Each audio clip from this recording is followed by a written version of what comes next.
नमस्कार, स्वागत है आप सबका दिन भर की तमाम बड़ी और अहम खबरों के साथ। मैं हूं कवींद्र। शुरुआत हेडलाइन से।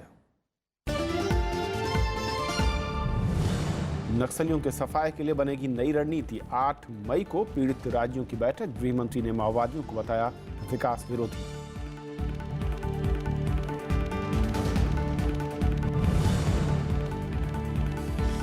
किसानों के समर्थन में विपक्षी दलों का तमिलनाडु बंद। कावेरी डेल्टा समेत कई इलाकों में व्यापक असर। कर्ज माफी की मांग।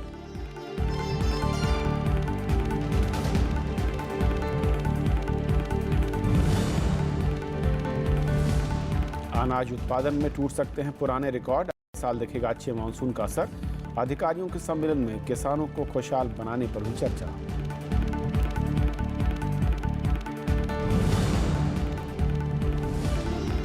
उपराष्ट्रपति की मौजूदगी में आर्मेनिया से 3 समझौते। अंतरिक्ष, संस्कृति और युवा मामलों में बढ़ेगा सहयोग। राष्ट्रपति और प्रधानमंत्री से मुलाकात में मजबूत रिश्तों पर जोर।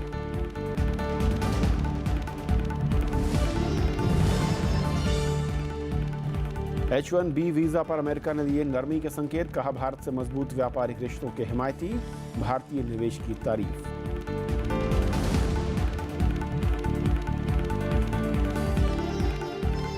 और आइए देखते हैं पहली खबर।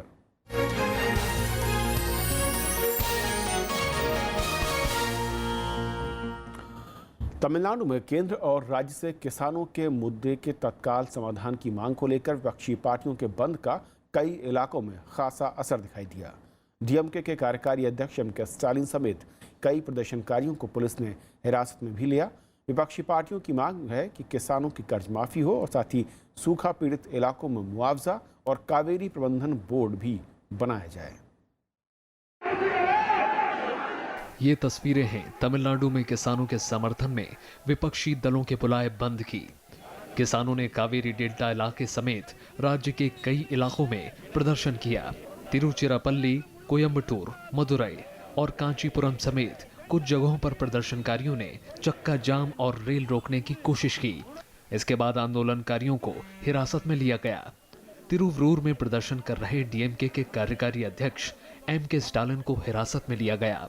Delta farmers agitate today for the calling the band due to the government which is not consider the even the Supreme Court order. They are ordered to appoint the management committee of the Kaveri river water. Kaveri delta जिलों में बंद का व्यापक असर दिखाई दिया। दूसरे इलाकों में बंद का मिला जुला असर दिखाई दिया। बाजार, दुकानें और निजी संस्थाएं बंद रखे गए, लेकिन बैंक, सरकारी दफ्तर और आवश्यक सेवाएं खुली रहीं। विपक्षी पार्टियों ने बंद पूरी तरह से कामयाब करार दिया है। डीएमके के अलावा कांग्रेस, वाम दलों, वीसीके और आईएमयूएल ने बंद का समर्थन किया था। बंद has been very successful and it's against the Modi and Modi's Binami government in Tamil Nadu. The people against it. Tamil Nadu से सटे पुदुचेरी के कई इलाकों में भी बंद का असर दिखाई दिया। सत्तारूढ़ एआईडीएमके ने विपक्ष के बंद की आलोचना की है और इसे जन विरोधी करार दिया है। எந்தவிதமான பாதிப்பு மக்களுக்கு ஏற்படாது, அதற்கு ஆவி நிர்வாகம் கடுமையான நடவடிக்கை எடுத்திருக்கிறது। பால் உற்பத்தியாளர்கள் இந்த பந்திலே கலந்துக்கிற மாட்டாங்க। बंद को देखते हुए पूरे राज्य में सुरक्षा के पुख्ता इंतजाम किए गए हैं। संवेदनशील इलाकों में बड़े पैमाने पर सुरक्षा बल तैनात किए गए हैं। विपक्षी पार्टी किसानों की कर्ज माफी, सूखे पीड़ित किसानों के लिए मुआवजा, कावेरी प्रबंधन बोर्ड बनाने और हाइड्रोकार्बन परियोजना को रद्द करने की मांग कर रहे हैं। डीएमके ने किसानों के मुद्दे पर विधानसभा का विशेष सत्र बुलाने की भी मांग की है। तमिलनाडु में सूखे से जूझ रहे किसान अब हर एक मंच और हर एक मौके का इस्तेमाल कर रहे हैं जहां वो अपनी आवाज केंद्र सरकार तक पहुंचा सके। लेकिन दूसरी ओर डीएमके हर एक मौके का इस्तेमाल कर रहा है जहां राज्य में वो एआईडीएमके को हटाकर सत्ता में वापसी कर सके। नागापट्टनम में करण जुनैद के साथ पंचानन मिश्रा, राज्यसभा टीवी। और इस मसले पर और बातचीत करने के लिए हमारे साथ खास मेहमान गणपति सुब्रमण्यम हैं, जो कि चीफ ऑफ ब्यूरो है पुथैया थलाईमुरुल से। गणपति, स्वागत है आपका। जिस तरीके से ये पूरा मामला बढ़ता दिख रहा है और अब तक मैं कहूँ कि जो 3 बड़ी डिमांड हैं उस पर एक पर भी अब तक कोई आश्वासन या फिर उसकी तरफ सरकार बढ़ती हुई नजर नहीं आ रही है। किस तरीके से इसे देखा जाए, क्योंकि अब यह मामला ज़्यादा बढ़ता दिख रहा है, समर्थकों की संख्या या आंदोलनकारियों की संख्या बढ़ रही है और शायद उनका सर भी अब टूट रहा है।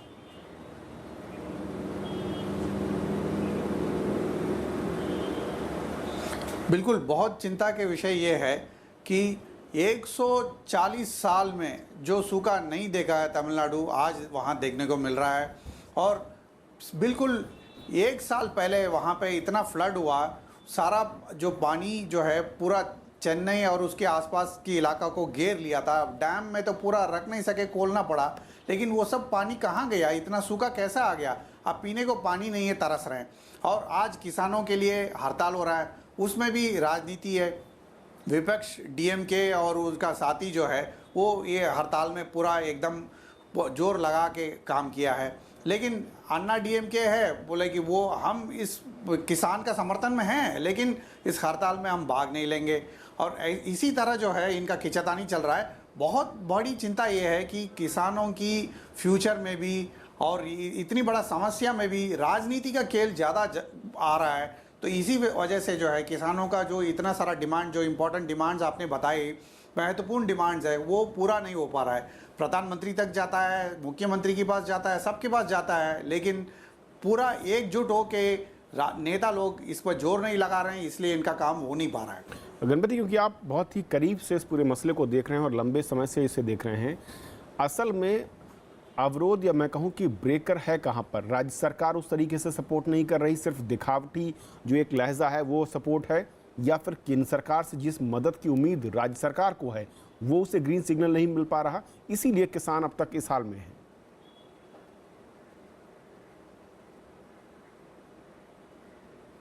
कविन जी, आपने तो बहुत अच्छी तरह देखा है कि जंतर मंतर में कैसा माहौल बना हुआ था, किस तरह का यहाँ किसान का जो आंदोलन जो चल रहा था, उसमें हर दिन जो है किस तरह जो है पूरा मीडिया का अटेंशन और पूरा पब्लिक का अटेंशन सब ला करके जंतर मंतर पे किसानों पे छोड़ दिया था।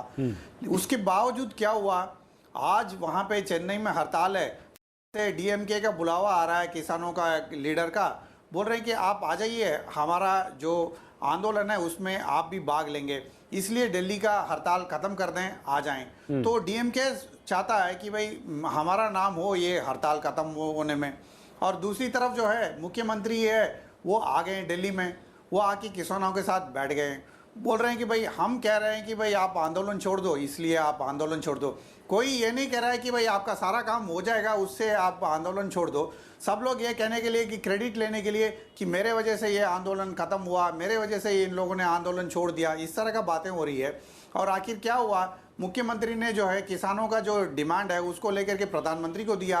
अब प्रधानमंत्री कब इस पे एक्शन लेंगे, अगर नहीं है तो स्टेट गवर्नमेंट क्या करेगा, ये सब सवालों का कोई जवाब नहीं है। गणपति, मैं आपके पास लौटूं उससे पहले पंचानन मिश्रा मेरे सहयोगी नागपट्टनम से जुड़ रहे हैं, जो कि लगातार राज्य के दौरे पर हैं और किसानों के हाल को उन्होंने देखा है। पंचानन, जिस तरीके के हालात पूरे के पूरे तमिलनाडु में नज़र आ रहे हैं, लंबा आंदोलन चल रहा है, तमाम दल दिल्ली से लेकर और अलग अलग ज़िला मुख्यालयों पर सपोर्ट में हैं, लेकिन समस्या जस की तस बनी हुई है। आखिर क्यों, क्या वजह आपको नज़र आ रही है? क्योंकि कई राज्यों में किसानों की कर्ज माफ़ी की घोषणाएं हुई, उत्तर प्रदेश जैसे राज्य में, यहाँ पर अवरोध क्या दिख रहा है?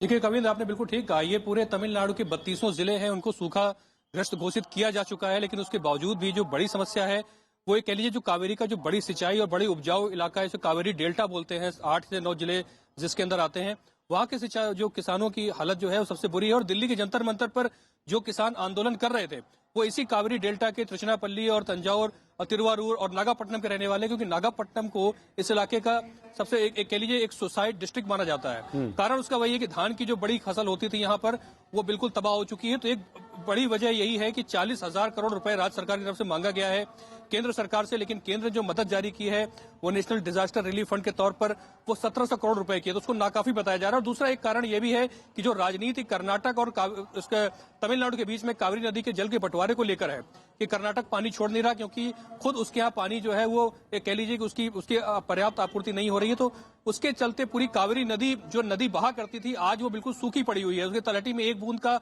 पानी भी नहीं है। तो ये एक बड़ा कारण है, क्योंकि ये पूरा डेल्टा का इलाका सिर्फ नदी पर निर्भर है, सिर्फ 10% यहाँ बोरिंग होती है, ग्राउंड वाटर बोरिंग। तो ये एक बड़ी दिक्कत है और इसका इलाज नजर इसलिए नहीं आता क्योंकि पिछले 3 साल या 4 साल से यही हालात है, इसीलिए इसको 140 साल का सूखा कहा जा रहा है। अब एक आंदोलन जो हुआ जंतर मंतर पर 25 तारीख तक का समय दिया गया है कि कोई रास्ता निकाले। उसके बाद यहाँ पर ये कह सकते हैं कि इसी मुद्दे को लेकर चाहे वो डीएमके का बंद हो, राजनीति बहुत तेज है। शुक्रिया पंचानन आपका वहाँ से। तो गणपति, जिस तरीके से हालात पंचानन बता रहे थे, एक आखिरी सवाल मैं आप समझना चाहूँगा कि क्योंकि पिछले साल भी हमने यही देखा था कमोवेश, और इस साल भी जो मानसून के अब तक के मैं कहूँ कि निशान हैं या सिम्टम्स हैं, उससे लगता नहीं कि बहुत अच्छी खबर आने वाली है अगले महीनों में। तो फिर ये बहुत क्यूमुलेटिव इफेक्ट होगा, वो न सिर्फ राज्य की इकोनॉमी, इसका इम्पैक्ट नेशनल इकोनॉमी पर भी दिखेगा।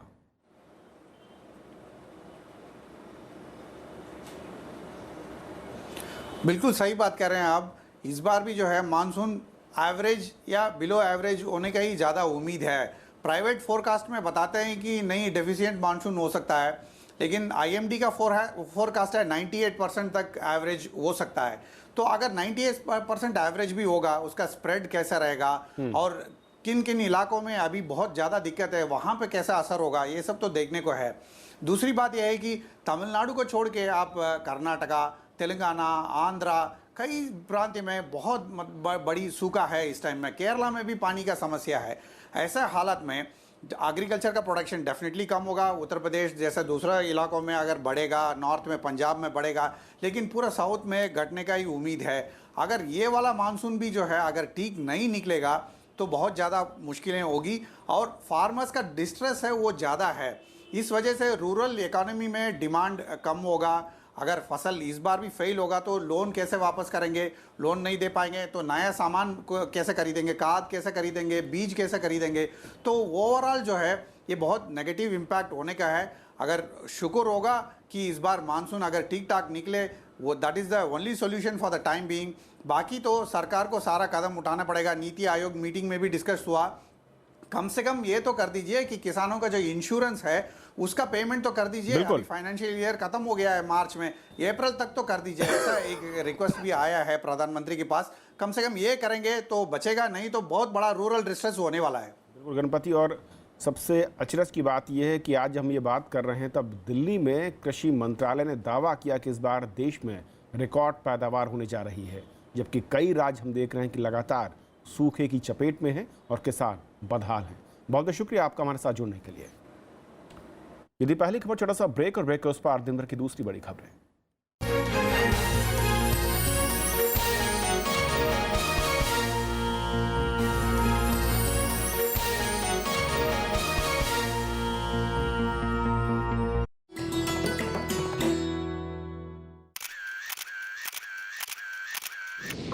उत्तराखंड में समुद्र तल से करीब 15,500 फुट की ऊंचाई पर मौजूद दुनिया का सबसे ऊंचा गुरुद्वारा पवित्र श्री हेमकुंड साहिब 1936 में बनकर तैयार हुआ गुरुद्वारा श्री हेमकुंड साहिब 10वें सिख गुरु गोबिंद सिंह के दुष्ट दमन रूप को समर्पित।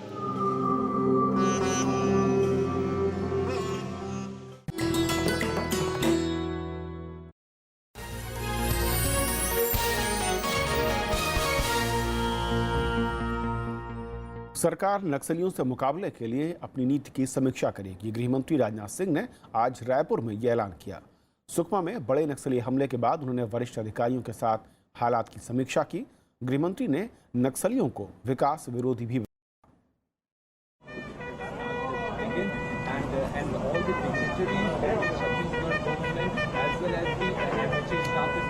केंद्रीय गृह मंत्री राजनाथ सिंह और छत्तीसगढ़ के मुख्यमंत्री रमन सिंह ने मंगलवार को रायपुर में सीआरपीएफ जवानों को श्रद्धांजलि दी। उन्होंने मुख्यमंत्री और वरिष्ठ अधिकारियों के साथ बैठक कर सुरक्षा हालात का जायजा लिया।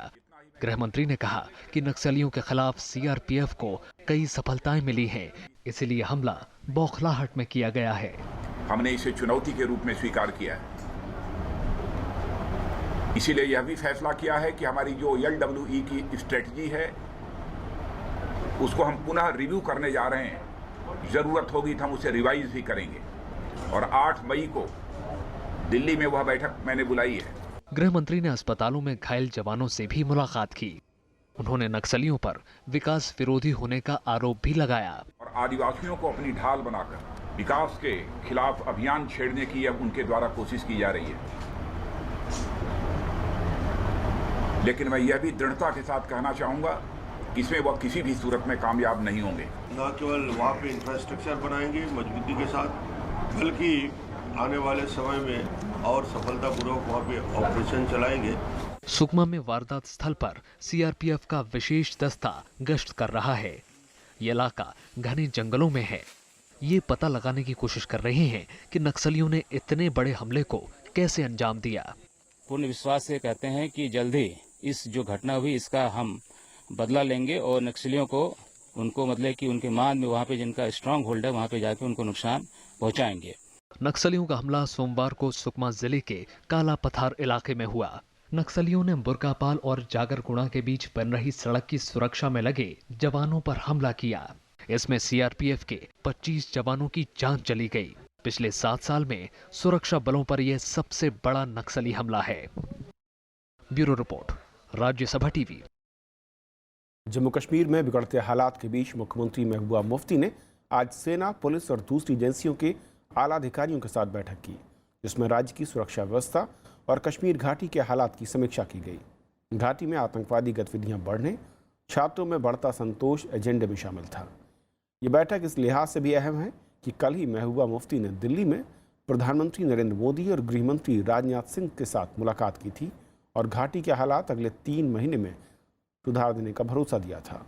श्रीनगर लोकसभा उपचुनाव के दौरान झड़प के बाद घाटी में बंद और प्रदर्शन का दौर शुरू हुआ था, जो अब तक जारी है।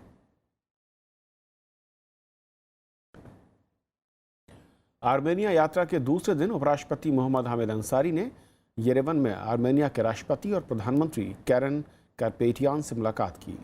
इस दौरान द्विपक्षीय और अंतर्राष्ट्रीय मसलों पर बातचीत हुई।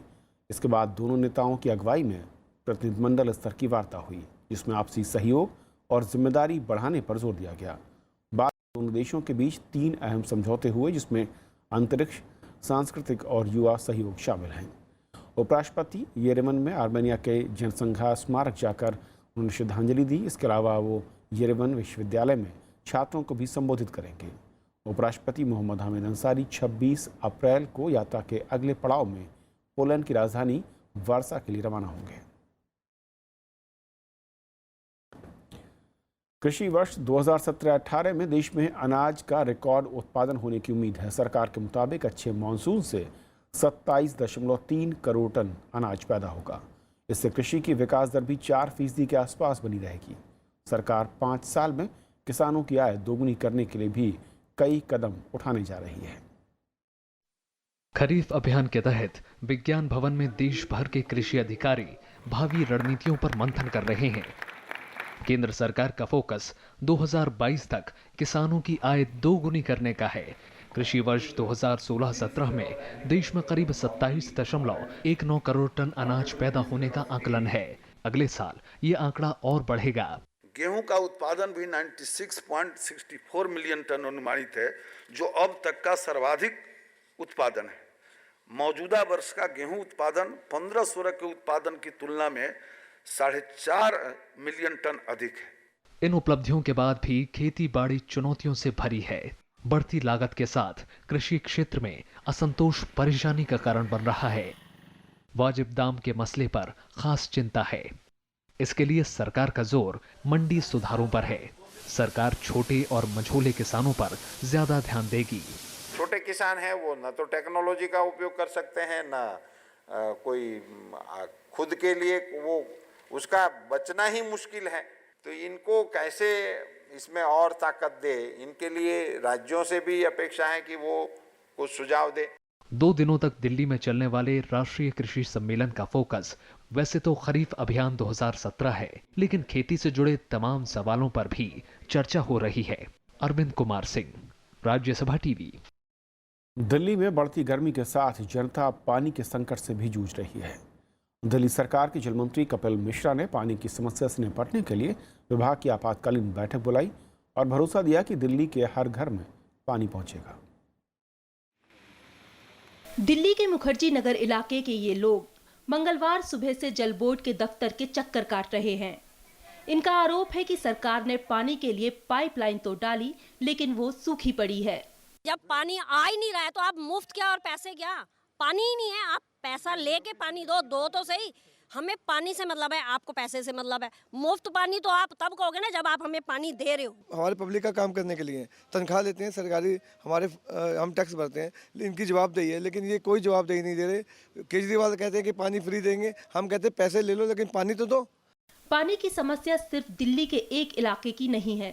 कई इलाकों से आ रही शिकायतों पर दिल्ली के जल मंत्री कपिल मिश्रा ने जल बोर्ड की बैठक बुलाई। उनका कहना है कि मुखर्जी नगर में पानी की सप्लाई जल्द ही ठीक हो जाएगी। उन्होंने डीयू के हॉस्टल में पानी की सप्लाई में दिक्कत की वजह विश्वविद्यालय की सप्लाई व्यवस्था को बताया।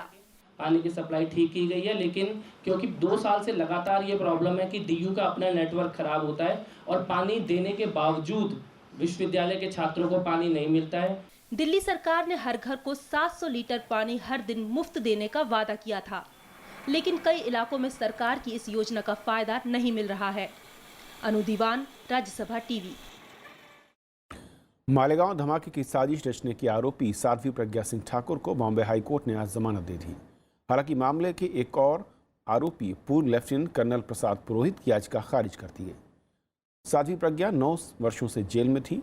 हाईकोर्ट ने कहा कि प्रज्ञा के खिलाफ पहली नज़र में कोई मामला नहीं बनता है। कोर्ट ने सबूतों से छेड़छाड़ न करने और बुलाने पर हाजिरी होने का आदेश भी दिया है। प्रज्ञा को जमानती रकम के लिए 5 लाख रुपए जमा कराने होंगे।